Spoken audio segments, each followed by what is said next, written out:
Muy buenos días. Un saludo especial de parte del doctor Jorge Enrique Vallejo Jaramillo, presidente del Consejo Superior de la Judicatura, de los demás magistrados y magistradas que integran la corporación y de la doctora Gloria Andrea Maecha Sánchez, directora de la Escuela Judicial Rodrigo Lara Bonilla. Les damos la bienvenida a esta conferencia virtual denominada Jurisdicción Especial Indígena, Escuelas de Derecho Propio, segunda parte. El derecho propio de los pueblos indígenas es una manifestación viva de su autonomía, identidad cultural y visión del mundo.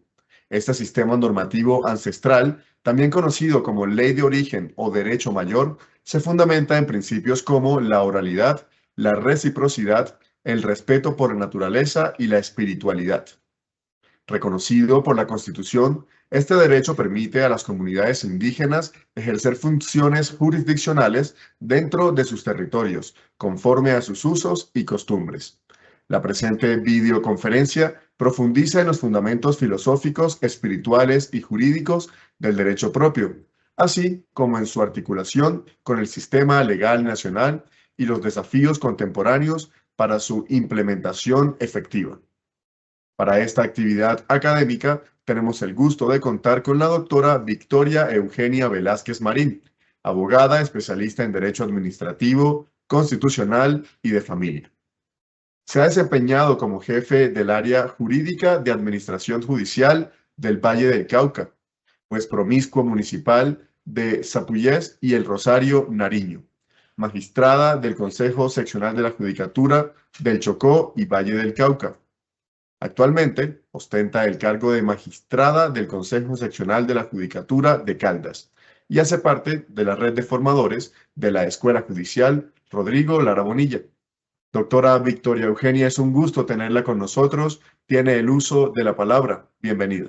Muchas gracias, doctor José Camilo, nuestro profesional universitario de la Escuela Judicial Rodrigo Lara Bonilla. Muy buen día para todos y para todas.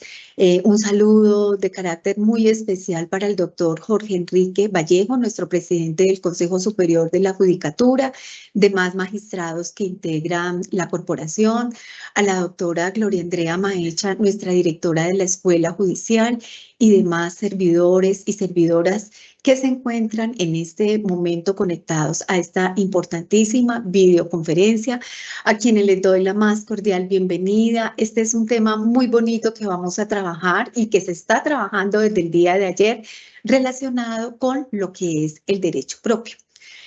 Antes de comenzar, nos vamos a contextualizar un poquitico para que ustedes vean por qué a nosotros como magistrados de los consejos seccionales de la Judicatura nos entusiasma hablar de estos temas. Bueno, en primer lugar, porque el derecho propio tiene un reconocimiento a nivel constitucional en nuestra Constitución Política de 1991. Para todos es muy claro que en su artículo 246 consagra el derecho que tienen nuestras autoridades de los pueblos indígenas a ejercer funciones jurisdiccionales dentro de su ámbito territorial de conformidad con sus normas, con sus usos, con sus procedimientos, siempre que no sean contrarias a nuestra Constitución, a los tratados internacionales ratificados por Colombia y a nuestra ley.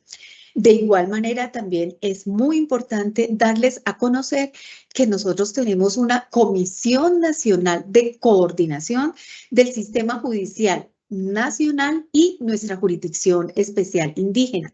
Esta comisión fue creada a través del acuerdo número 9614 del año 2012. Esa es la que denominamos COCOIN, Comisión de Coordinación a nivel nacional. Y de igual manera, mediante el acuerdo 9816 del año 2013, se crearon las mesas departamentales de coordinación interjurisdiccional.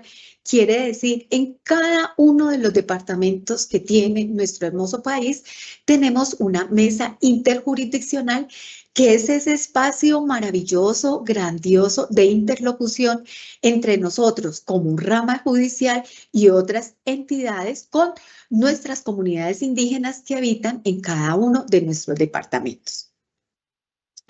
Ustedes se preguntarán, bueno, ¿y cuál es el objeto de esta COCOIN? La Comisión de Coordinación a nivel nacional. Entonces tenemos que el objeto es establecer medidas de coordinación interjurisdiccional, es decir, entre las dos jurisdicciones, la ordinaria y la indígena, y crear esos mecanismos de interlocución entre la rama judicial y los pueblos indígenas que habitan en nuestro hermoso país. Estos como sujetos colectivos de derechos, de conformidad con nuestra Constitución, con los instrumentos internacionales que hacen parte del bloque de constitucionalidad, la ley de origen, el derecho mayor o derecho propio y la jurisprudencia aplicable a un caso determinado. Los mecanismos y acciones de interlocución y de coordinación interjurisdiccional entre el sistema judicial nacional y la jurisdicción especial indígena que se establezcan siempre deberán ser coherentes, deberán ir en consonancia con los valores culturales propios de cada uno de nuestros pueblos y siempre se deberá garantizar los derechos que estos pueblos tienen reconocidos mediante instrumentos internacionales y nacionales. ¿Cuáles son las funciones entonces de la Comisión de Coordinación de los Pueblos Indígenas? Serán los siguientes. Servir de espacio de concertación e interlocución entre el sistema judicial nacional y la jurisdicción especial indígena. Se elaborará un plan de acción anual, siempre en materia de jurisdicción especial indígena. Se propenderá por la formulación de una política de Estado en lo relativo a la jurisdicción especial indígena. Servirá también esta COCOIN como una instancia de seguimiento, de control a la ejecución de las políticas en materia de jurisdicción especial indígena. También ustedes podrán preguntarse, bueno, ¿y quiénes integran esa COCOIN? La Comisión de Coordinación a nivel nacional. Tenemos que todas las etnias tienen su representante allí en esta comisión nacional. Es así como tendremos un representante por la macrorregión del norte, un representante por la macrorregión centro-oriente, un representante por la macrorregión Orinoquía, un representante por la macrorregión Amazonía, un representante por la macrorregión Occidente, un representante de la Organización Nacional Indígena de Colombia, que es la ONIC, un representante de la Confederación Indígena Teurona, que es la CID, un representante de la Organización de los Pueblos Indígenas de la Amazonía Colombiana, que es la OPIAC, un representante de las autoridades indígenas de Colombia, que es AICO, un magistrado coordinador del Consejo Superior de la Judicatura, que para este caso es la doctora Diana Alexandra Remolina Botía,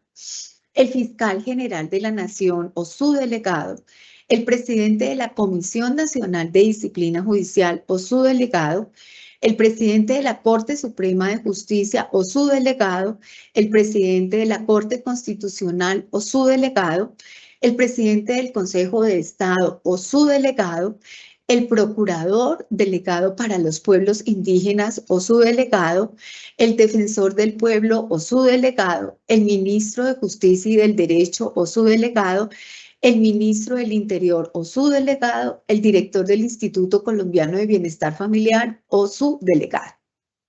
A nivel departamental, tenemos esta misma representación, pero ya con las autoridades que tenemos en nuestro departamento y siempre nuestras mesas interjurisdiccionales serán presididas por un consejero o magistrado coordinador del Consejo Seccional de la Judicatura respectivo. Ahora bien, ustedes pensarán también, bueno, ¿qué temas, qué tópicos podrán trabajar en estas mesas? Entre los muchos temas que nosotros trabajamos, tenemos, entre otros, el empoderamiento de la mujer indígena, la importancia de la intervención de la mujer indígena en espacios decisorios, la prevención de la violencia intrafamiliar, la prevención de la violencia sexual contra niños, niñas y adolescentes, la prevención de la mutilación genital femenina por sus efectos devastadores, en contra de la pervivencia precisamente de estos pueblos, importancia de la jurisdicción especial indígena, la importancia de la conservación, de la preservación de los usos y costumbres de nuestras comunidades indígenas, el derecho a recibir educación en lengua propia o la etnoeducación, el matrimonio temprano, la seguridad alimentaria y el respeto por el medio ambiente, entre muchos otros tópicos, y cada una de las instituciones que hace parte, pues también añade más temas a tratar en nuestras mesas interjurisdiccionales con el fin de llevar una excelente coordinación con nuestros pueblos indígenas. Siempre, siempre respetando su derecho propio, sus usos, sus costumbres. Bueno, aprovechando esta ocasión, debo de contarles en mi departamento, que es el departamento Caldas, cuál es la etnia predominante. Es la comunidad en Vera Chamí, que habita principalmente en 5 de nuestros municipios, como son Belalcázar, Río Sucio, Supía, Risaralda y San José. Bueno, en cuanto al derecho propio de nuestros pueblos indígenas, el derecho propio también es conocido como ley de origen o derecho mayor. Es un sistema normativo ancestral. Siempre estará basado en sus propias cosmovisiones, en sus mitologías y en una relación siempre armónica con la naturaleza. Su reconocimiento es clave para la construcción de la paz en nuestro Estado y la garantía de los derechos siempre colectivos de nuestras comunidades indígenas. ¿Cuáles son los fundamentos culturales de ese derecho propio? El equilibrio y la armonía, la cultura, la cosmovisión, la cosmogonía, la mitología, la espiritualidad, los lugares sagrados, el respeto, la reciprocidad, el territorio que siempre será sagrado para nuestras comunidades indígenas, la integralidad, la unidad y la oralidad. Estos son los fundamentos culturales del derecho propio. ¿Qué significa para nuestros pueblos indígenas este equilibrio y esta armonía?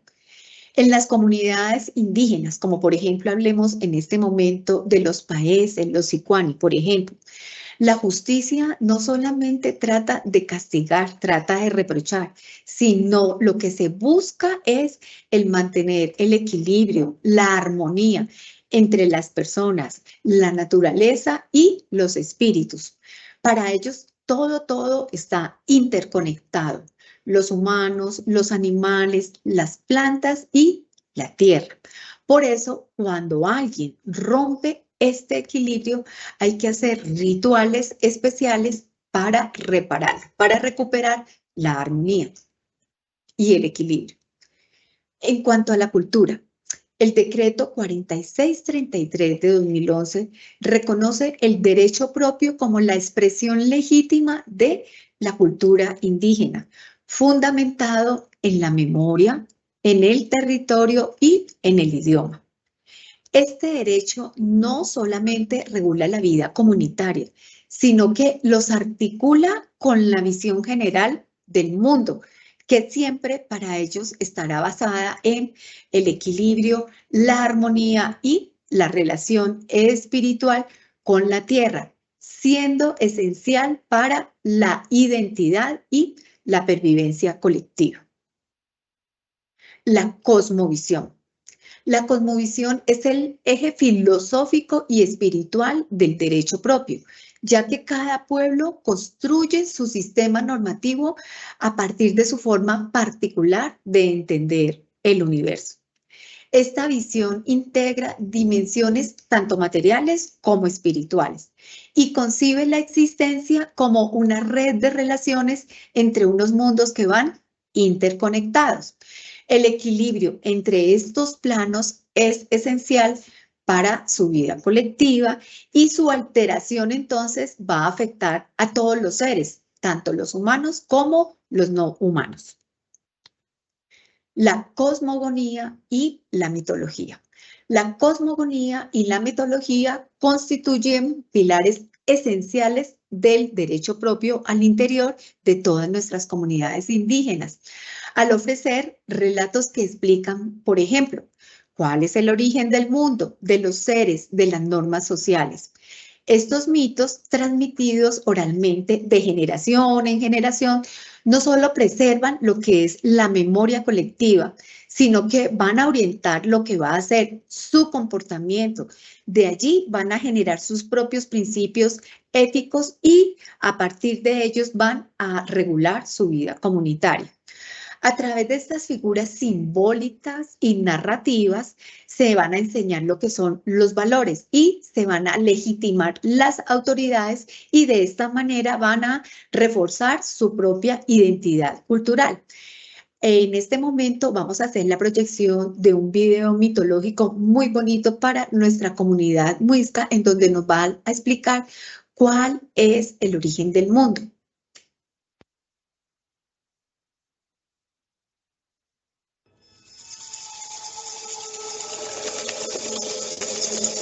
En el principio, el dios Chiminigagua creó a los cuervos para iluminar todo lo que existía, la entidad llamada Baqué.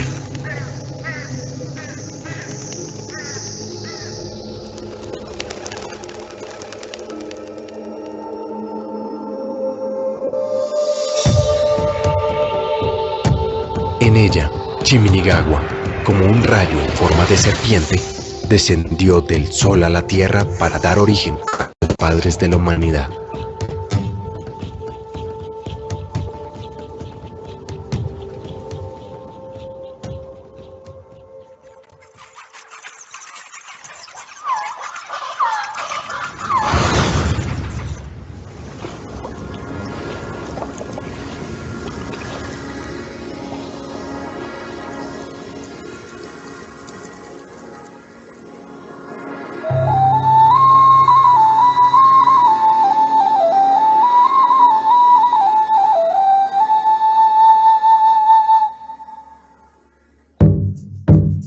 Bachué y su joven acompañante, hijos de la sagrada laguna de Iguaque y el Sol, por ser los primeros habitantes de la tierra, debieron aprender a vivir de esta.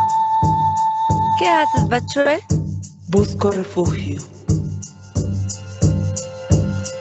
Con el tiempo aprendieron a trabajar las piedras.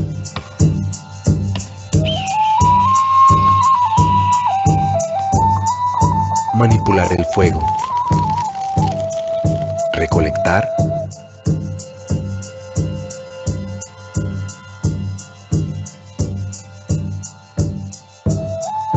Y cazar sus alimentos.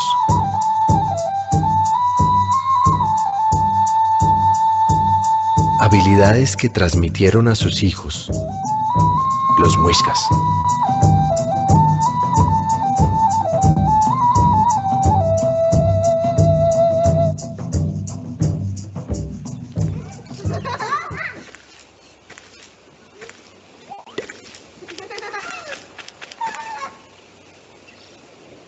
Una vez enseñaron sus conocimientos, ellos partieron para continuar poblando y educando a sus hijos muiscas.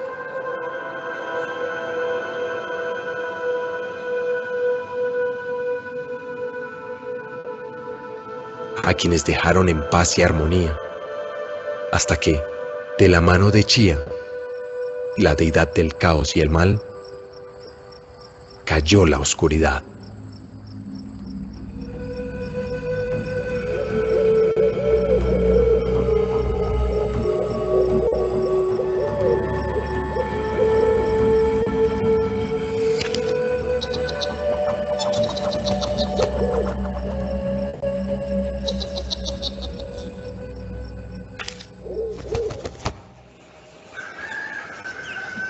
Una época liderada por Goran Chachá, primero de los grandes jefes o saques de las tribus muiscas.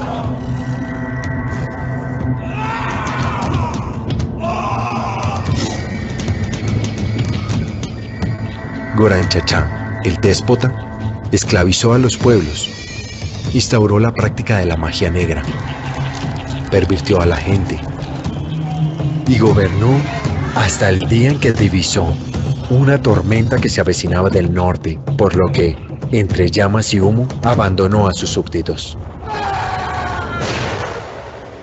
Tormenta desatada por Chipchacum, dios de la tierra, quien, enfurecido al ver la corrupción entre los muiscas, los castigó inundando la sabana de Bogotá.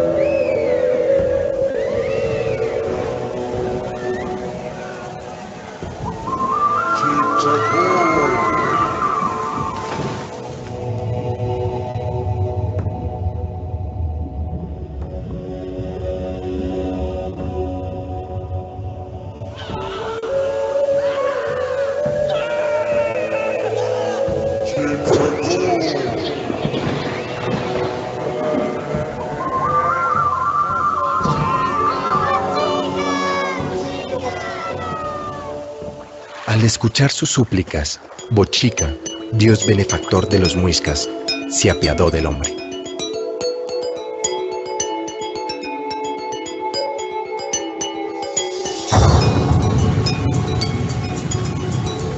Creó el salto de Tequendama para liberar a los hombres de las aguas y caminó entre la gente.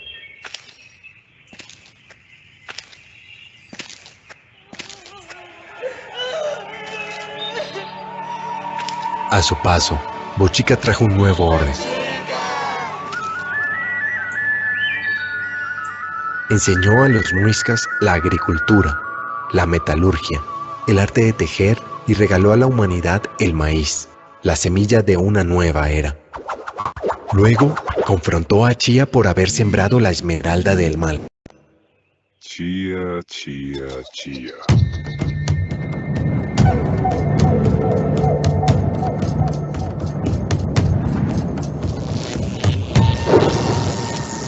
Y la castigó desterrándola y condenándola a iluminar la noche por el resto de la eternidad.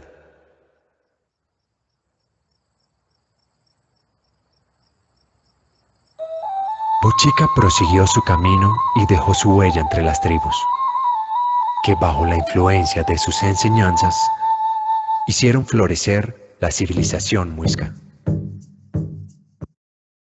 Bueno, entonces continuamos.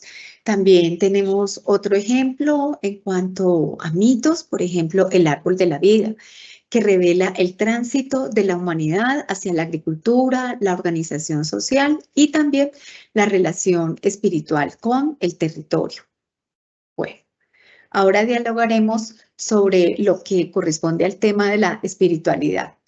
La espiritualidad indígena se basa en el principio de que todo lo existente posee su espíritu, no solo los seres vivos, sino también elementos naturales como por ejemplo el trueno, el río, la piedra, la lluvia.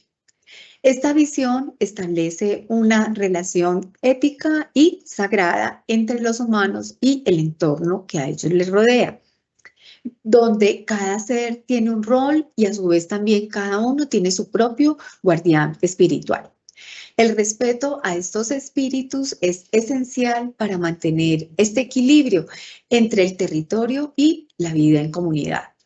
Las historias orales, como por ejemplo la del trueno, la de la barbacha, reflejan esa conexión profunda y a su vez también nos están enseñando que la naturaleza no es un recurso, es un ser que tiene su propia vida, es un ser que tiene su propia dignidad, por ello estamos convocados a respetar el medio ambiente. Los lugares sagrados. Los lugares sagrados son unos espacios del territorio profundamente respetados desde su dimensión espiritual. Están habitados por guardianes o dueños, seres sobrenaturales que regulan el uso de los recursos naturales y protegen el equilibrio de todo el entorno. Acceder a estos sitios requiere un permiso ritual y su transgresión puede acarrear graves consecuencias, tanto físicas, espirituales o a nivel colectivo. Por eso, los sitios sagrados de nuestras comunidades indígenas ameritan de parte nuestra un total y absoluto respeto. Estas normas obviamente no están escritas porque ya sabemos que su tradición es oral, sino que se transmiten de generación en generación a través de diferentes relatos que van a reforzar ese respeto mismo por la naturaleza. En cuanto al respeto, El respeto es el principio rector del derecho propio, entendido como una actitud integral hacia la vida, la comunidad y el propio entorno. Implica que debemos reconocer la dignidad de todos los seres, tanto visibles como los invisibles, y hay que mantener una relación armónica siempre con la naturaleza, con los espíritus, los ancestros y la tierra, considerada siempre como un ser vivo. Este respeto se expresa en diferentes normas culturales, en rituales, en restricciones que regulan la vida cotidiana y cuya transgresión puede acarrear ciertas consecuencias, bien sean físicas o espirituales. Así, el respeto no será un valor, sino una forma de preservar este equilibrio y la continuidad misma de la pervivencia de nuestras diferentes comunidades indígenas. En cuanto a la reciprocidad, se basa esta en el equilibrio entre el dar y el recibir, tanto en las relaciones humanas como con la misma naturaleza. Es decir, si nosotros no respetamos la naturaleza también será quien reaccione en contra nuestra. Este principio entonces regula lo que corresponde a la justicia, la economía comunitaria y la espiritualidad, exigiendo que todo lo que se toma, ya sea alimento, ayuda o recursos naturales, sea devuelto en igual medida. El territorio. El territorio, como lo dijimos, siempre será sagrado para nuestras comunidades indígenas. No es solamente un espacio físico, sino que es ante todo un ser vivo que sostiene la vida, que guarda la memoria ancestral y que fundamenta la identidad colectiva. Es el lugar donde habitan los espíritus, donde reposan los ancestros y se desarrollan las prácticas culturales, económicas y espirituales de todas nuestras comunidades indígenas. Existe una relación de reciprocidad. El territorio da sustento y a cambio debe ser protegido mediante cuidados, mediante rituales y la resistencia frente a las diferentes amenazas de carácter externo. También tenemos otro fundamento y es la integralidad. La integralidad es un principio central en la cosmovisión indígena que reconoce esa interconexión entre todos los mundos materiales y espirituales y entre todos los seres humanos. Un daño en uno de estos niveles va a afectar a los demás, por lo que tanto las acciones como las reparaciones siempre para ellos deberán ser integrales. Esta visión va a implicar que los conflictos no solamente van a afectar a un individuo, sino que van a afectar a la comunidad, al colectivo entero y a su territorio. Restaurar este equilibrio va a requerir la participación de todos los actores implicados, incluidos los espíritus y la naturaleza, reafirmando así siempre una ética relacional y además holística con el cuidado, con la justicia, etcétera, etcétera. La unidad también como fundamento cultural. La vida colectiva es un principio esencial en el pensamiento indígena. Las comunidades se organizan en torno a territorios colectivos, a autoridades propias, a asambleas, a formas de trabajo compartido, como por ejemplo hemos escuchado la Minga, el Unuma. La unidad no es solo un valor, sino una práctica cotidiana que se expresa en la resolución colectiva de sus conflictos, en rituales de sanación y en la corresponsabilidad frente a las diferentes faltas que se cometen al interior de su comunidad. Toda acción individual va a tener una repercusión comunitaria y territorial, por lo que la armonía solo se restablecerá con la participación de todo el colectivo. La unidad es un mandato cultural impajaritable que va a garantizar la cohesión, la justicia y la continuidad de la vida al interior de las diferentes comunidades. Otro fundamento cultural es la oralidad. El derecho propio de todas nuestras comunidades indígenas se va a fundamentar en la oralidad como forma legítima de transmisión del conocimiento, la justicia y esa memoria colectiva. Las normas, los mitos, las sanciones, los rituales no están codificados por escrito. Esto lo va a determinar todo el colectivo indígena, sino que van a preservar, van a actualizar a través de la palabra viva de los sabios, de las autoridades y de los médicos tradicionales, van a preservar todos estos usos, todas estas costumbres, toda su cosmovisión, su cosmogonía. Esta forma de justicia profundamente cultural entra en tensión frente a nuestro sistema jurídico que es escritural. La oralidad, entonces, para ellos no solo es un medio, sino una expresión de su autonomía y de su resistencia cultural frente a la imposición de los diferentes modelos externos. Por eso los tenemos que entender, los tenemos que comprender y, ante todo, respetar su autonomía.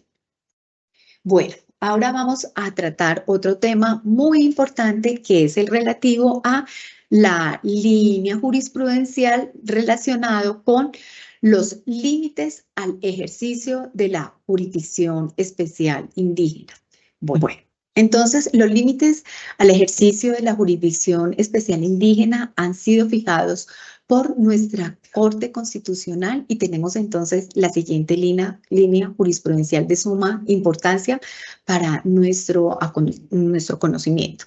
Entonces tenemos en la sentencia T-254 de 1994. Se estableció lo siguiente: la protección de los derechos fundamentales en los territorios indígenas actúa como un límite al principio de diversidad étnica, conforme lo establece el convenio 169 de la OIT, reconocido en Colombia mediante la Ley 21 de 1991.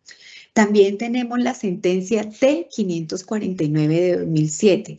Se reconoció que las autoridades indígenas pueden ejercer funciones jurisdiccionales dentro de su ámbito territorial conforme a sus costumbres, siempre y cuando se respete la Constitución, la ley, los tratados internacionales, especialmente el debido proceso y el derecho de defensa. También tenemos otro límite establecido en la T-001 de 2012. Se destacó que la jurisdicción especial indígena está limitada por el respeto al núcleo esencial de los derechos fundamentales, como por ejemplo la vida, la prohibición de la tortura, la esclavitud y el debido proceso, principios reconocidos por el Jus Cogens y reiterados por la Corte Constitucional en gran cantidad de sentencias. También tenemos otro límite fijado en la sentencia C-139 de 1996.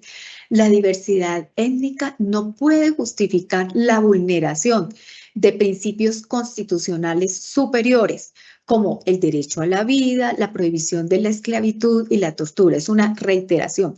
Por ello, los límites al control interno indígena deben ser mínimos y constitucionalmente debidamente justificados. Otro límite lo encontramos en la C-882 de 2011. Se reconocen límites a la jurisdicción especial indígena cuando se vulneran los derechos humanos o se cometen actos arbitrarios que afectan gravemente la dignidad humana y el núcleo esencial de los derechos fundamentales de los miembros de la comunidad. También tenemos otro límite fijado en la T-097 de 2012. La autonomía indígena solo se limita si se violan los derechos humanos. Cada caso debe analizarse según su propio contexto. En resumen, entonces, podríamos decir, los derechos humanos deben respetarse plenamente en contextos indígenas sin que se afecte su núcleo esencial. Toda actuación debe respetar, ante todo, la Constitución, los tratados internacionales ratificados por Colombia, la ley. Especialmente se hace un gran énfasis el debido proceso y el derecho a la defensa. Son inaceptables entonces las violaciones a derechos como la vida, la prohibición de la tortura y la esclavitud y la legalidad en procedimientos y sanciones. Deben prevenirse también acciones que afecten gravemente a la dignidad humana. Y tenemos un último límite muy bonito y por eso les estamos citando la sentencia para que ustedes acudan a su lectura, que es una sentencia muy, muy, muy bonita, en la SU 091 de 2023, que hace relación a una jurisdicción especial indígena con perspectiva de género. Esta establece límites a la autonomía de las jurisdicciones indígenas, especialmente en violencia en contra de mujeres. La Corte determinó entonces que el derecho propio de las comunidades indígenas no puede vulnerar el derecho de las mujeres a una vida libre de violencias y que la diversidad étnica y cultural no es excusa para permitir la violencia de género dentro de nuestras diversas comunidades indígenas. Es una sentencia muy bonita que luego podemos hablar un poquito más de ella. También tenemos, por ejemplo, un ejemplo de cómo nuestro Estado preserva ese derecho propio y defiende también ese derecho constitucional. Hay una sentencia muy linda que es la T-140 de 2025. Tenemos, por ejemplo, hechos relevantes.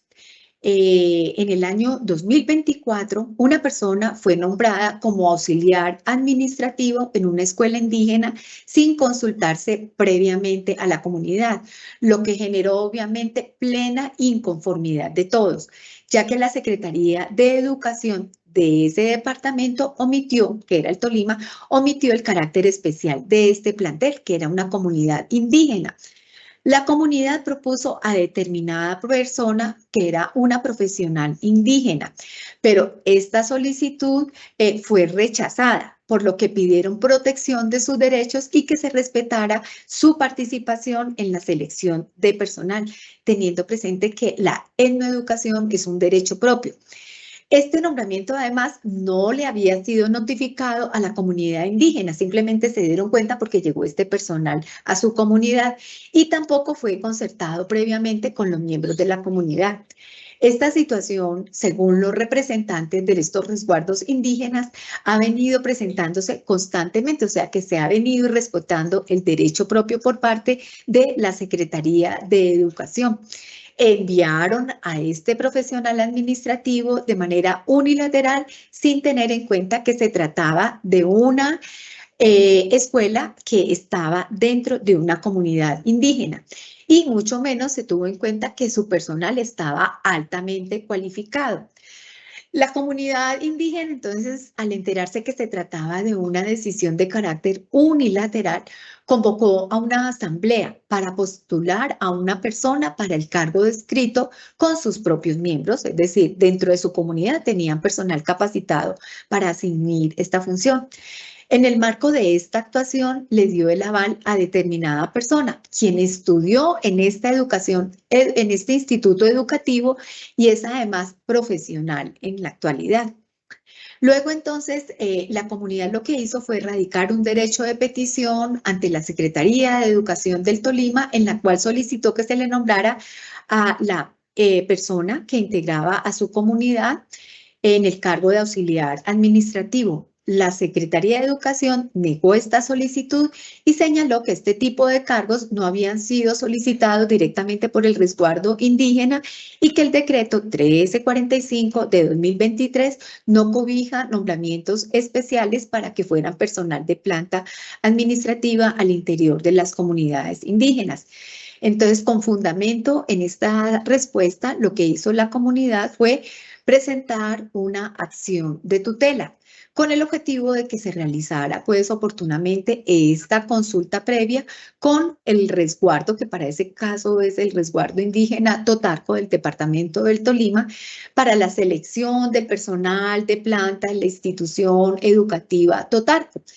Y que se considerara a los miembros de su comunidad para desempeñar este cargo, tanto como para personal docente como para el personal administrativo. Presentaron una acción de tutela y entonces en primera instancia el juez declaró que era improcedente esta solicitud de tutela porque incumplía el requisito de subsidiariedad. Ellos manifestaron que no era el juez constitucional a quien le correspondía definir lo pertinente, máxime si dentro de las pruebas aportadas con su escrito no era posible pues evidenciar que los accionantes hicieran uso oportuno de las herramientas jurídicas contra este acto administrativo que ellos consideraban lesivo en sus garantías constitucionales. La decisión del juez de segunda instancia fue confirmar el fallo de primera instancia. ¿Cuál fue entonces la decisión de la Corte teniendo en cuenta lo siguiente? En cuanto a la educación, que es un derecho propio de nuestras comunidades indígenas. Entonces dicen que el artículo 55 de la Ley 115 de 1994 la define como la educación propia de nuestras comunidades indígenas, que se ofrece a grupos que integran la nacionalidad y que poseen una cultura, una lengua, unas tradiciones y unos fueros propios y autóctonos. Esta educación siempre estará ligada al ambiente, al proceso productivo, a sus propios procesos culturales, sociales y con el debido respeto debe darse a sus creencias y a sus tradiciones. Entonces, con el objetivo de respetar y garantizar la cosmovisión de las comunidades étnicas, el artículo 62 de esta misma ley además señala que la selección de los educadores que laboren en territorios indígenas debe ser el resultado de un proceso de concertación entre las autoridades competentes y los diferentes grupos étnicos. En cuanto a la relevancia del respeto por la etnoeducación para nuestras diferentes comunidades indígenas, ya en la sentencia emitida por la Corte Constitucional en la SU 245 de 2021 se señaló enfáticamente que la etnoeducación materializa los principios de identidad étnica diversa e igualdad en la diferencia, así como el de igual respeto entre las culturas. Pone en cabeza de los pueblos la posibilidad de definir la formación de los miembros de su comunidad, materializa el principio del pluralismo y permite la transmisión de saberes ancestrales o su transformación y distintos entornos, materializa lo que es la autonomía y la autodeterminación de nuestros pueblos indígenas. ¿Qué hizo entonces la Corte Constitucional en esta sentencia T-140 de 2025?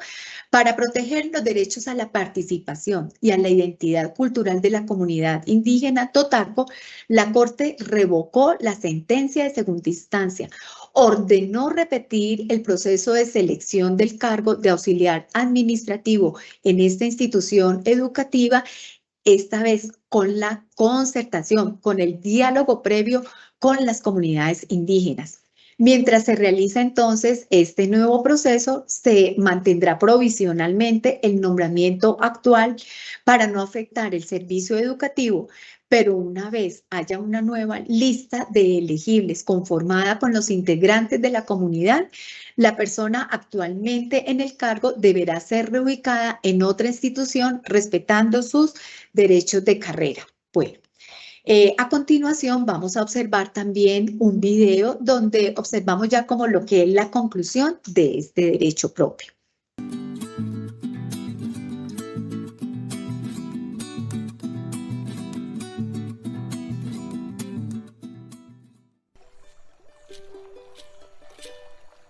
Para los pueblos indígenas, la ley de origen, el derecho mayor, el derecho propio y las leyes naturales son el fundamento de nuestra vida y gobernanza, un principio que gobierna todo y establece el orden natural en el que las personas habitan el territorio y coexisten con todas las formas de vida presentes en él.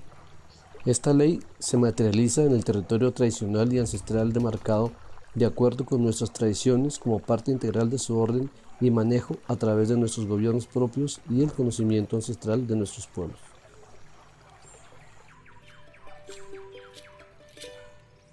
Su mandato principal es el de proteger, cuidar, conservar la armonía, el equilibrio natural, ancestral y garantizar la preservación de la vida, de las especies y seres en el territorio ancestral y en el mundo.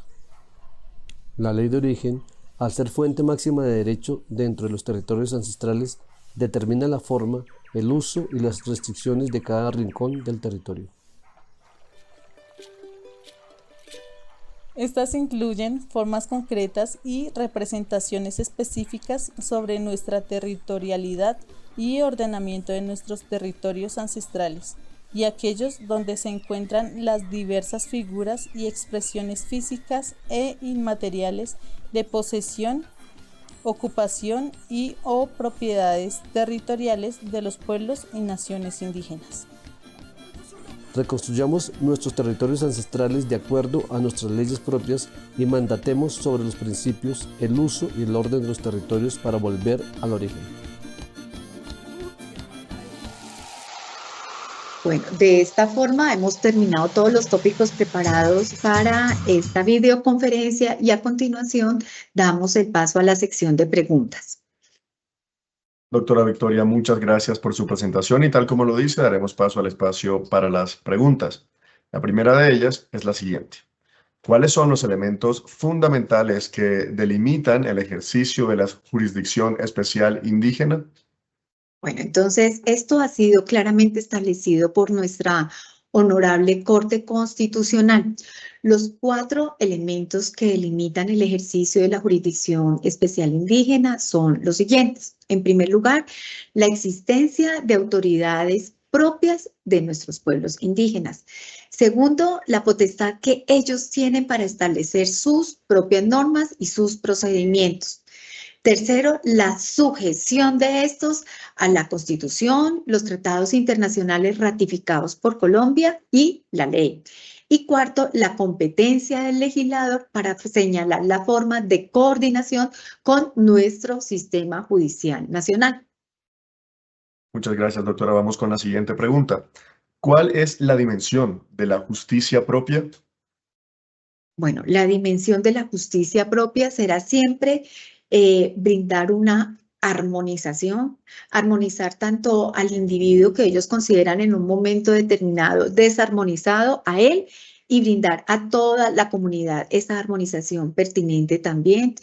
Establecer un ordenamiento, o sea, al interior de la comunidad debe restablecerse nuevamente el orden, el equilibrio entre ellos para obtener el último de lo que ellos pretenden como objeto en la dimensión de la justicia propia, que es lograr la sanación tanto individual como la sanación de lo colectivo. Y recordemos siempre, la sanación no solamente de las personas, sino también la sanación propia con la naturaleza, la sanación y el equilibrio con el medio ambiente.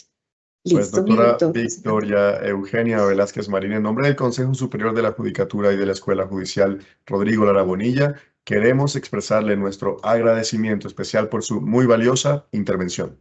Muchas gracias, doctor José Camilo, y gracias a todos los que estuvieron presentes en esta videoconferencia. Un feliz día para todos. Así es, doctora. Gracias a los servidores y servidoras judiciales y a todas las personas que actúan en el sector justicia que se conectaron a esta conferencia virtual.